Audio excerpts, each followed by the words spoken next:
Yo, what up? All right. We got another one from Norm Macdonald, the great Norm Macdonald, and this is One Night Stand. Looks like a special, one of Norm's specials. Looks like a young Norm Macdonald, maybe in his 20s or maybe like a early 30s Norm. Okay. All right, so yeah, let's check out some young Norm, One Night Stand. Here we go.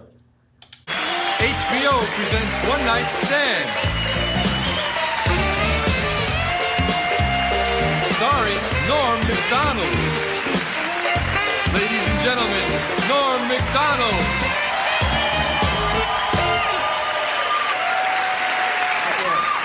Young Norm. Thanks. Wow, good to see you. Good crowd here. How are you doing tonight? You all right? Good stuff there. Well, I'm doing all right too. Not much of a day for me. I bit my tongue today. That was about all. You ever do that? Man, that hurts, huh? Still hurts.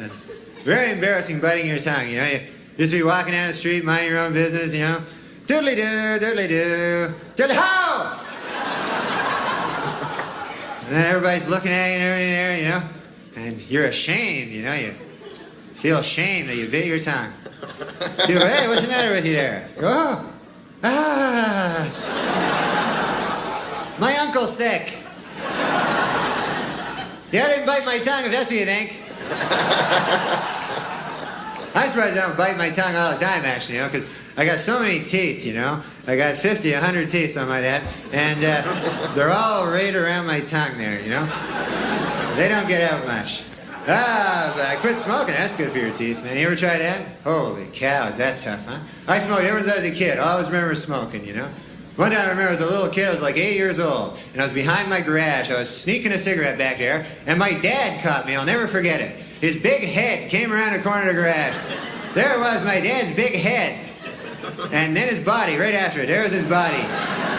Trailing his head as it often would.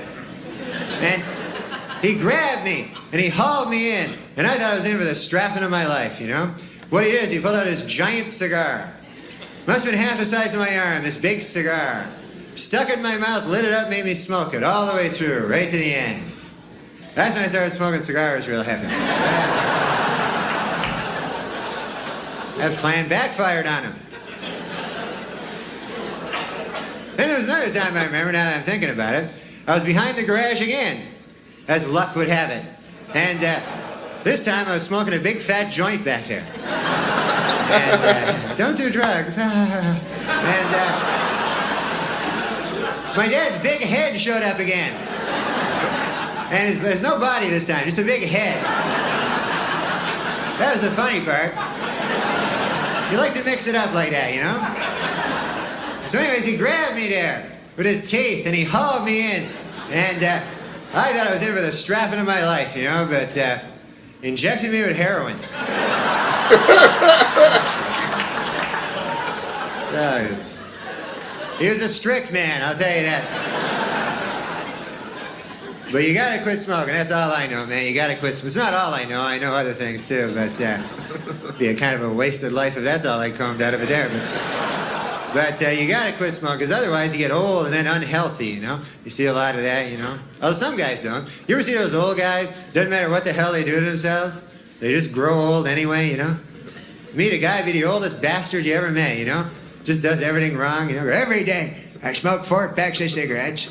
I drink a bottle of Jack Daniels, and I hit myself in the head with a shovel every goddamn day. I'd like to die. God, I'd love to die. One time I put a shotgun in my mouth and blew the whole goddamn back of my head out there. Just a slight ringing in the ears. I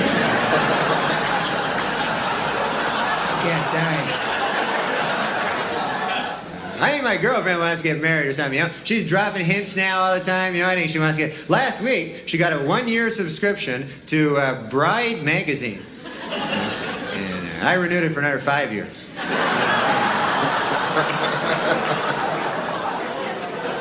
Man, them engagement rings, boy, they cost a lot, boy. I was looking at them. Cost like $1,000, $2,000, you know, $3,000, something like that. $4,000. Big number divisible by 1,000, anyways. And you can get cheap ones too. I saw one ring, $20 there, engagement ring, you know. But what the hell are you gonna do with that, huh? You know? Go, here you go, honey. I love you a little bit. I get down on my knees, but it seems kind of stupid for $20. But I don't mind spending a lot of money, but a ring, hey, that's a kind of a pointless thing there, you know? I don't know. I think I'm going to get my girlfriend a nice engagement stereo. You know, nice. Yeah. So where's wall unit ID wet? Here you go. There you hold on to that. So, who knows, though, huh? Everything's expensive. Everything costs money there, you know. I went to buy a dog. I couldn't believe how much these dogs cost. Salesman in the store trying to sell me the most expensive dog in the store, you know. Big $600 dog. Big pit bull, $600, you know. And I was looking to pay, you know, maybe a buck, something like that, you know, maybe $2, something like that, you know. But I was going, hey, don't you got a bargain dog around the joint here? Any kind of a dog of the week going on this week? A big bin of dogs, maybe, that I could pull something out of there? But this guy goes, no, he says, why don't you buy this pit bull? He says, this kind of expensive dog, but he goes, this will protect your valuables, this dog. You know? And, you know, I don't have anything very valuable, you know, I don't own a lot of stuff there, you know. I buy the pit bull, that would be the most valuable thing I own. I'd have to buy something to protect it then, you know. Be out shopping for Wolverines the next day there. Show me something in a timber wolf, my good man. I'd be saying to some good man there. No, you don't want a dog like that, man. I want a dog do things for me, you know. Fetch my slippers. That's the joy of having a dog, you know. Yeah. Pitbull won't do that stuff. Go, hey, Pitbull, fetch my slippers. Pitbull go, hey, I could kill you, pal. I'm a Pitbull. Don't you read the papers or anything? I kill, that's all I don't fetch. I fetch people, that's all I fetch. I can fetch you a guy, that's the best I could do there, and maybe you're wearing some slippers. How'd that be? When I was young, no such thing as a pit bull. When I was a kid, it was the meanest dog around, the Doberman dog, you know? And they'd kill you too, they'd rip your throat out just the same, you know? But not fast like a pit bull, eh? A Doberman always give you a little head start there, you know? They were a sporting dog, them Doberman. They'd see you in the street, they'd go, hey, that your house over there? Yeah, go ahead.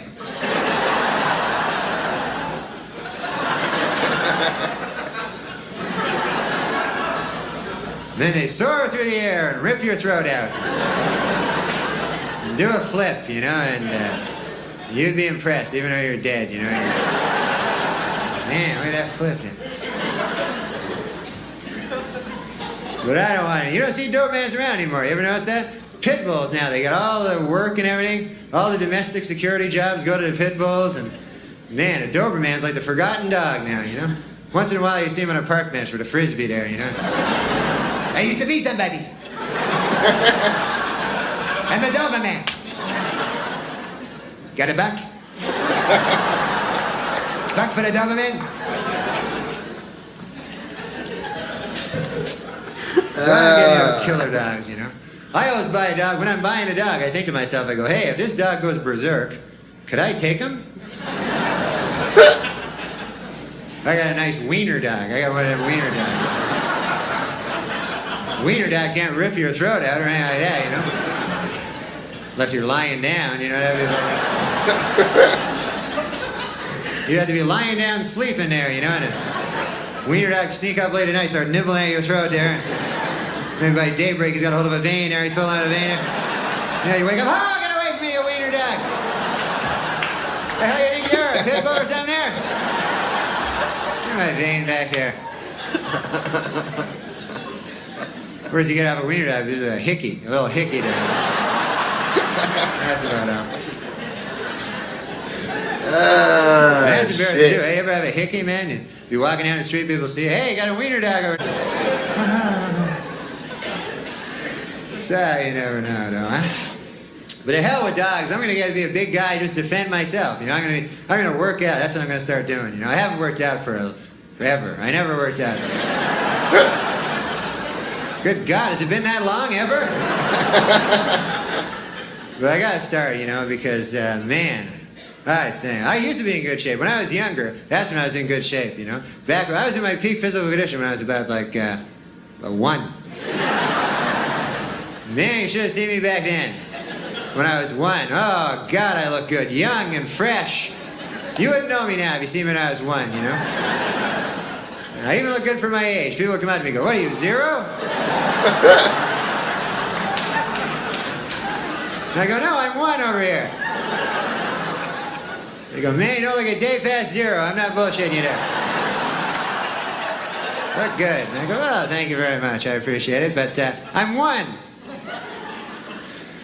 So you gotta stay in shape. And I watch the TV, watch a lot of sports on the TV, everything on any sport at all, I don't care, And some of those sports are not even sports, You ever see those sports on the TV where they just try to take 2 different sports and combine them together and make up a new sport?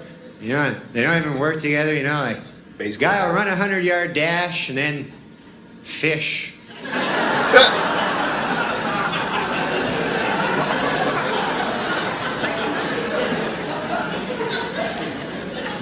But I don't know. So there's one cliff diving. There's a weird sport. Hey, a guy diving off a cliff there, and they're trying to pass it off as a sport. It's like attempted suicide pretty well, eh? Next week I saw on a TV guy that got washing down Quaaludes with wood alcohol. Can you believe that? How about that for a sport, eh? But it's tough to know who's better in cliff diving either. Like you see a guy diving off a cliff, they go, oh man, a guy diving off a cliff. And then another guy dives, whoa, there's another guy diving off a cliff there. But you can't tell who's better, if you survive at all, hey, you're a great cliff diver there. There's only 2 classifications in cliff diving there. There's a grand champion and then stuff on a rock.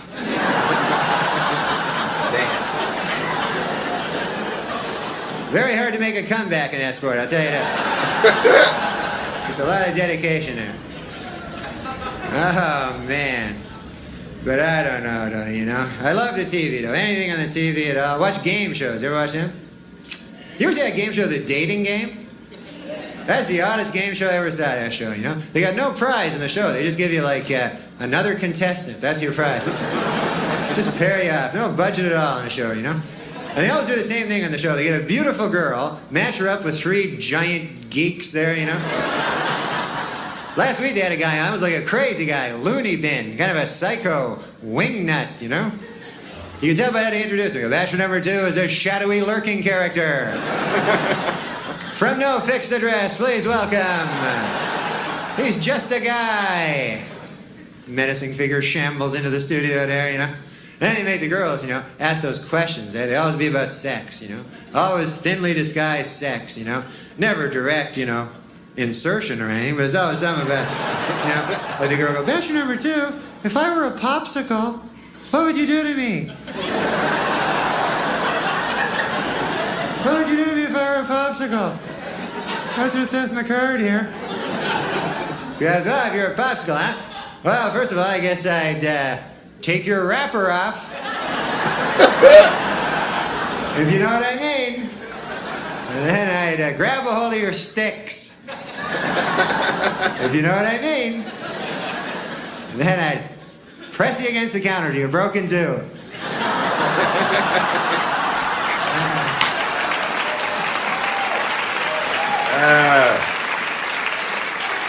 Put half in the freezer till later. You know what I mean there? You understand what I'm getting at? That was nuts. Crazy as a hoot owl, this guy. Oh, well, it's good to be here, man. I came down here. I got a lift down here. We drove down, me and my 2 buddies there, and 4 hours it took us to drive down here. And I was in the back seat all the way. You ever been in the back seat for a long trip? Oh, man, is that stink or what? Man, what a rough place that is. And when there's only 3 in the car, and you're in the back seat, you know you're not the most popular guy in the car. Got no dignity back there at all, Didn't even have a door for me, just one of those 2-door cars. Only had doors for the front seat, guys. I didn't even have a door at all. I had to bum the door off one of the guys to get out of the car there. Man, lonely back there. You want to be in the front seat, that's where you want to be, huh?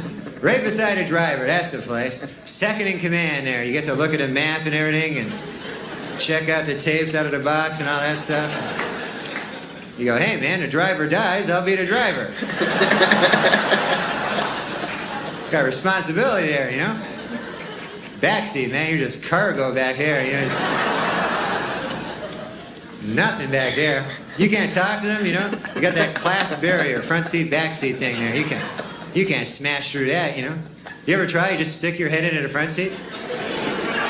You're hi! What are you guys talking about? It's me from the back seat. Okay, I'll go back there. But after a couple, 3 hours on the highway, you get so lonely in the back seat, you know? After a while, you start trying to make contact with other people in other back seats along the way.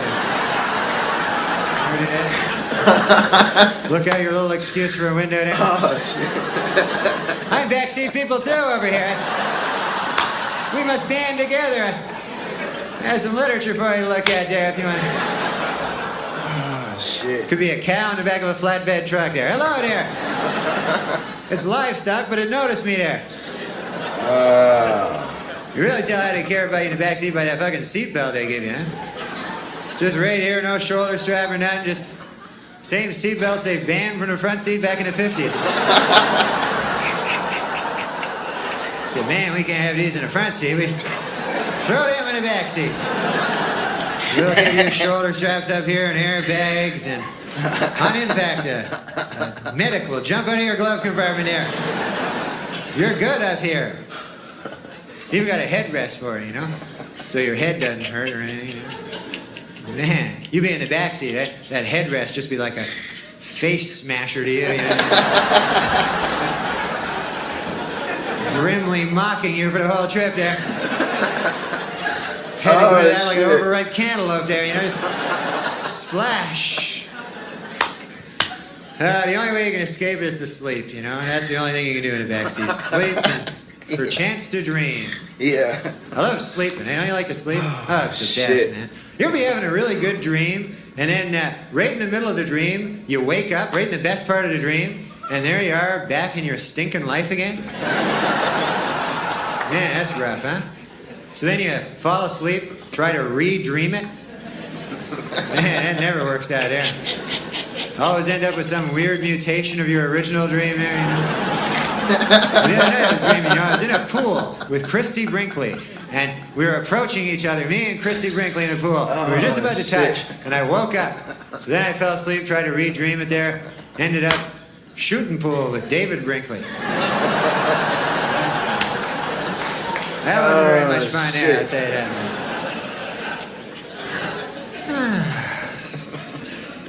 Well, I'm looking for gifts. You ever get a bad gift? You know? Last Christmas, man, I got the worst gift a guy ever gave me. He gave me a lottery ticket. You ever get that for a gift? Man, what a stinking gift that is. You know, what's a guy even thinking there? I go, here you go. Nothing. Merry Christmas. It's nothing. From me to you, not anything. You know, unless it wins, then it's something, man. But let's face it, you give a guy a lottery ticket, you know, you don't want it to win. What kind of fucking nightmare would that be, you know? Imagine now you get a call a week after Christmas there, go, hey, Fred, what's happening there? Yeah, I remember that ticket I gave you. 14 million bucks, huh?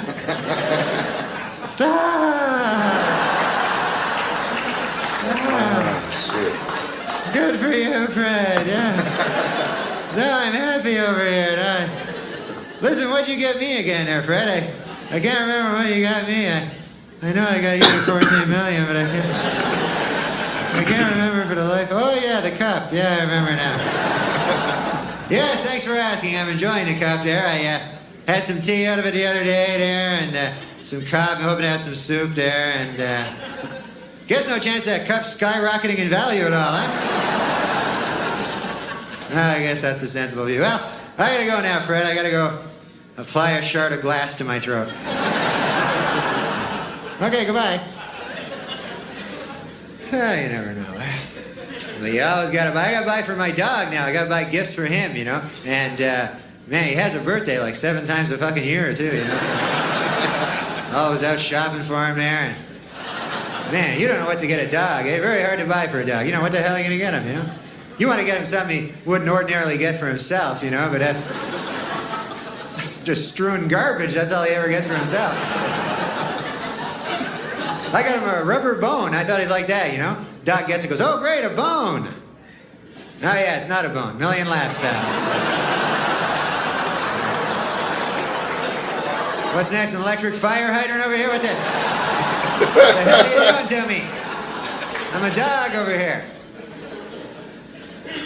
My grandmother, she got my dog a sweater. She knitted him a sweater. What a useless gift that is, huh? Big green sweater, you know? I don't want to make the dog wear it, you know, it just humiliates the dog there. And what happens if the dog gets lost, you know?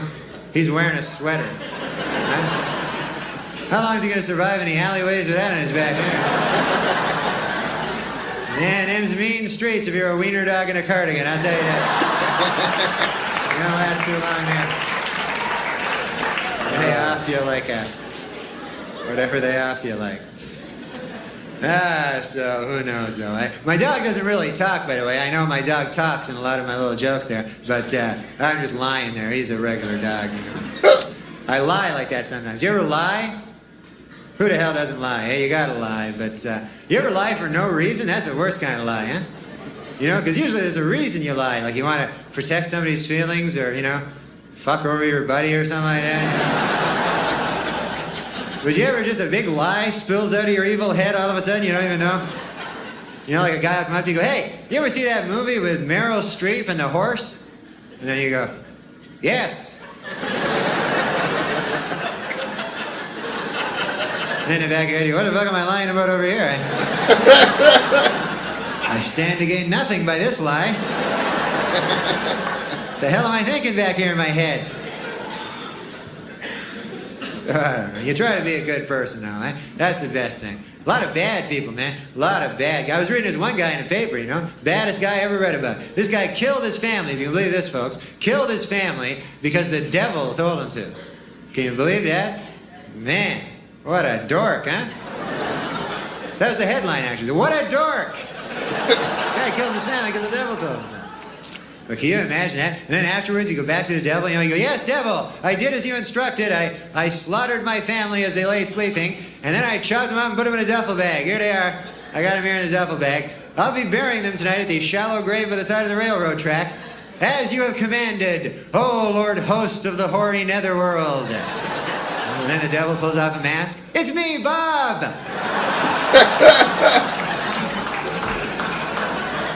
Then you go, oh, Bob! Jeez, you got me there, Bob. You got me.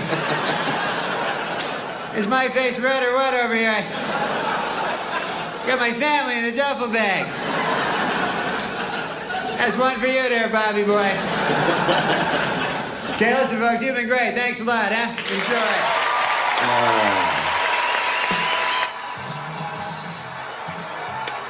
Man.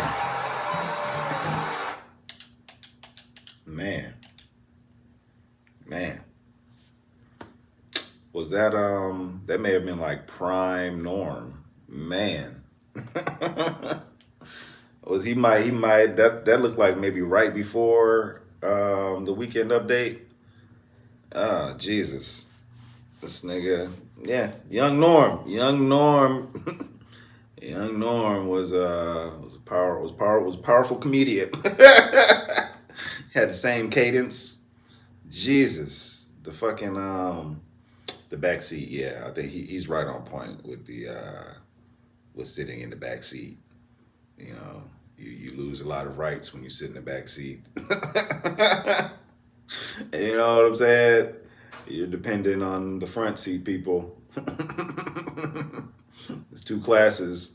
It's the front seat and the back seat. And you're like in an SUV, you could be in the third seat, way back there. That's even worse. Oh man, this nigga Norm.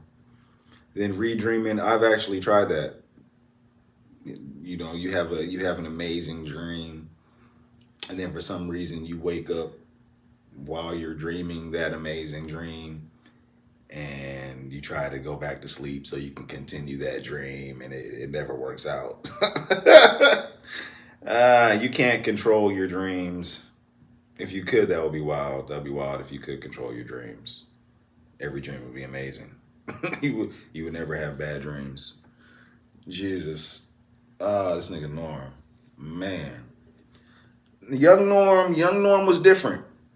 Young Norm was different. I'm trying to think. I don't think I've ever seen like I've seen maybe when he was that young. I've seen him on Conan, but to see him do like a whole set, a comedy set, like that young, is pretty good.